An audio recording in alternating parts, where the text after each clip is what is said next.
Good morning, Quadcopter 101 here with another review of the Syma X8C. In my previous flights with the camera attached, I was giving it a lot of forward movement momentum. What I'm going to try to do today is fly it more like a DJI Phantom, mostly in hover. Just hover and slow pans up in the sky. Let's see how that works out in reducing the jello, because I think that's what's causing a lot of the jello effect, is I fly too far with too much forward movement, which can cause fluttering of that camera. But we do have a little breeze here today, about 3 knots. We're also going to evaluate how this performs in a 3-knot breeze. What else I wanted to show you today is I got this at the local Dollar General store. I guess Mr. Polymers turned me onto this, but it's a quick, cheap dollar timer that you can set the number of minutes flight time. For this flight, I'm just going to set it to 7 minutes. I want to end it a little bit early because all we're doing is a simple flight of the demonstrating the video with a little bit of small amounts of movement. Okay, so I got my timer set to 7. I got my camera already attached. I'm turning my camera on, and I'm walking upwind a bit so I can use the wind to drift it back toward me. Camera is on. Camera is recording. Turning on the quadcopter, pointing it down toward me, walking back down downwind toward the pylon, and there's the wind we got. It's about 3 knots, judging by the way that well, actually about 5 knots excuse me, in that it's steady in that direction. Okay, turning on the transmitter, binding it, starting my timer. I started the countdown, and away we go. And again, this is the wind pushing it back toward me. 5-knot wind, and climbing with that wind. And with this wind, we'll be able to evaluate how this quadcopter handles in a gentle breeze.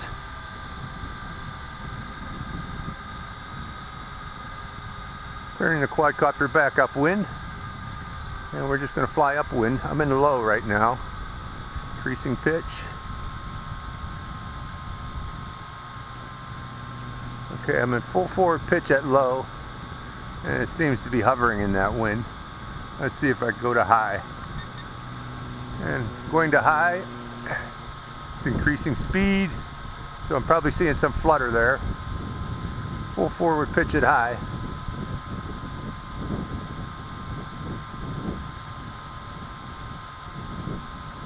And we're going upwind. And then again, once we get upwind, I am going to come to a hover. Actually, I'm going to beginner's mode again. Coming to a hover and letting the wind blow it back down. And do a rotate.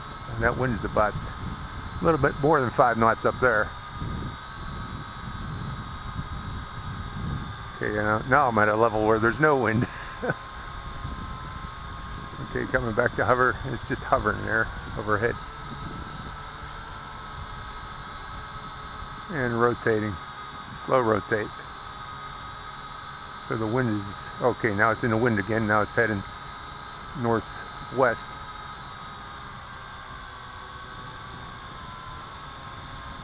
Still in beginner's mode, full forward pitch. Flying it like a DJI. Okay, got to increase the pitch.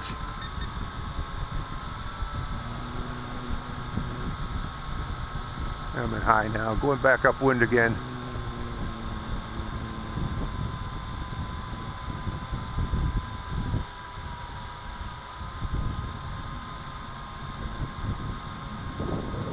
Flying into the sun there.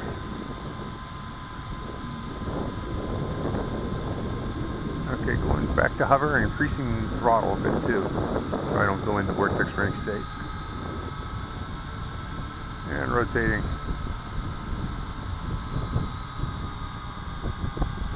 Oh gosh.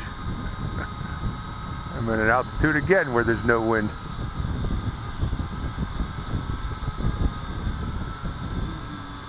Bring it back overhead, give Get a little forward pitch toward myself.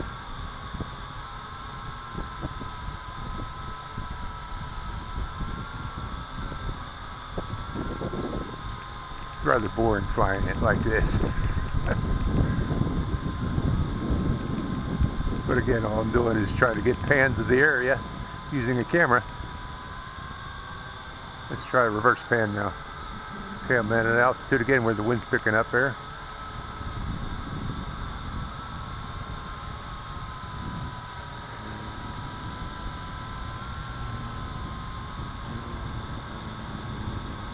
Now carrying this camera and the weight of that quadcopter, I think I might be entering vortex ring state every once in a while because I can hear the propellers chopping at the wind there when I go to hover. When I come out of forward movement and then go back into hover like this, I can hear them. Oh boy, there's a wind right there.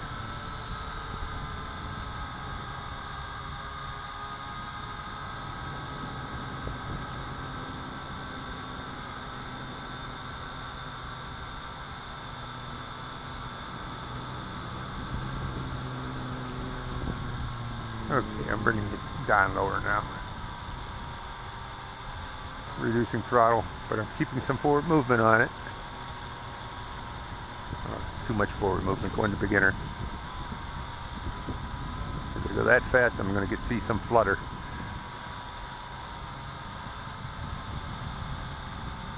Okay, it's slow speed, full forward pitch. You can't fight the wind. Okay, when you're in low, this thing has a hard time fighting the wind.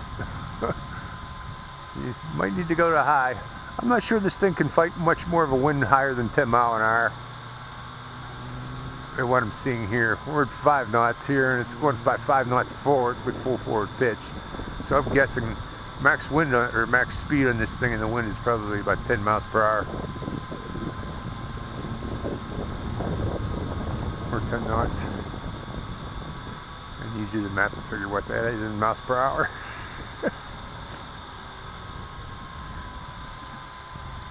There's a difference between nautical miles and statute miles. And nautical miles is about 2,000 yards. It's about 6,000 feet. And statute miles is 5,280 feet. So I do a little math here to figure out the difference. But statute mile is a little bit shorter than a nautical mile. And a slow flyby my position. Going into the sun. And what do you know it? That's where the direction the wind's coming from. That's why I did that. Let's go over do a flight over the bushes.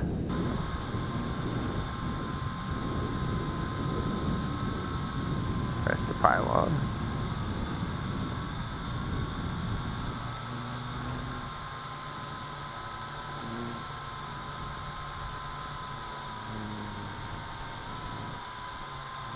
I'm not flying too fast, so this shouldn't. Then again, we'll see if there's any flutter and resulting jello.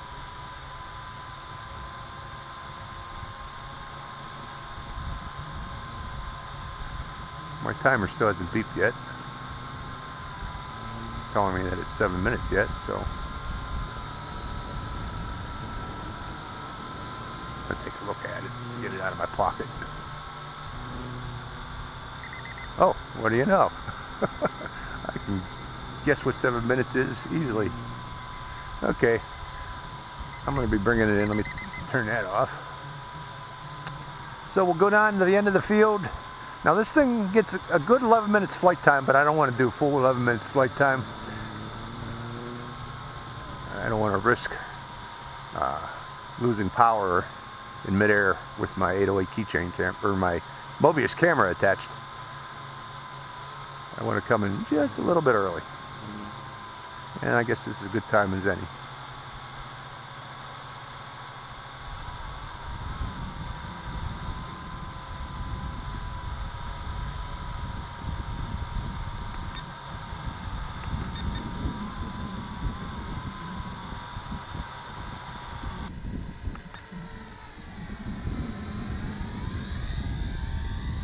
Yeah, it's flying backwards with full pitch here and low and a light breeze. So yeah, this thing has a hard time with the wind. I'm gonna have to do in a higher wind, but here at let's investigate that. We got about a 3-knot wind here. Let's go back into the air. I'm in low right now. Full forward pitch. 3-knot wind. It can't fight it at low.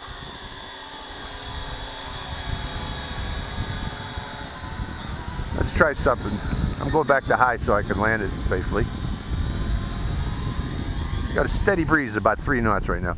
Let's go and calibrate the gyros, see if that helps any. They're both in lower right position. Go back to low. Taking off.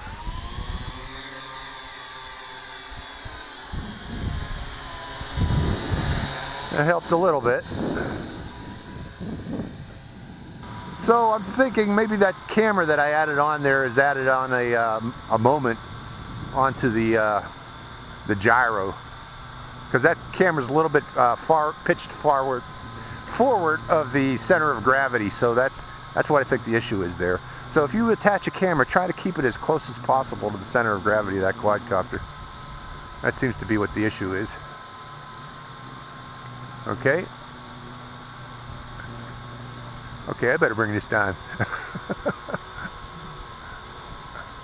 That is something we need to talk about further, is positioning your camera can affect the flight performance, because I know this thing can go faster than 10 miles per hour.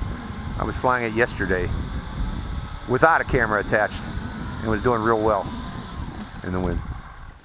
And let me show you what I'm talking about here. Again, turning off my transmitter first and turning off that, or turning off the quadcopter. And if you look at the camera, it's a little bit forward of the center of gravity, so it's always giving it a little bit downward pitch, and the quadcopter is probably trying to counter that throughout the flight, and its gyros will build up a bias, and that's why it's having a hard time going forward in the wind with time.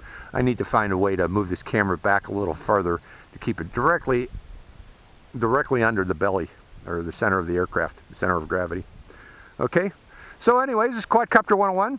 Hope you enjoyed this flight, this leisurely flight around the field, flying like a DJI Phantom, like Phantom pilots fly. But us real pilots out there fly these toy quadcopters.